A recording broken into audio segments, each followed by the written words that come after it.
Ես գոնե չեմ հիշում դեպք, որ երկրի առաջի դեմքը դատարան դիմի որևէ լրատվամիջոցի դեմ, հիմա մենք ունենք հայց Նիկոլ Փաշինյանից հրապարակի դեմ։ Իսկ երկրորդ դեպքը դիմաց եղել է։ Չգիտեմ, չեմ հիշում, այո, բարձրագույն դեպքերը գոնե չի եղել, չենք ունեցել։ Այո, ես հիշում եմ օրինակ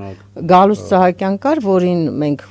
ամեն ինչ գրում էինք իր հասցեին, հաջորդ օրը նույն լրագրողը հանդիպում էր Գալուստ Սահակյանին, ինքը ջան ղուրբանով պատասխանում էր նրա բոլոր հարցերին։ Մարդու մեծահոգության, մարդու որակի հարց է, էլի սա նայ։ Այո, հետո ազգային ժողովի նիստեր ենք հետևել, լուսաբանել, տեսել ենք թե ասենք մի Նիկոլ Փաշինյան ոնց ինչ բառերով, ինչ որակումներով իշխանության հասցեին ինչ ելույթներ ա ունեցել, չէ՞, ոչ մի բռնություն չի կիրառվել իր նկատմամբ, հա, այն ժամանակ մեր մտքով անգամ չէր անցնի, որ կարողա համազգեստով մարդը մտնի ազգային ժողովի դահլիճ եւ դահլիճից падգամավոր հանի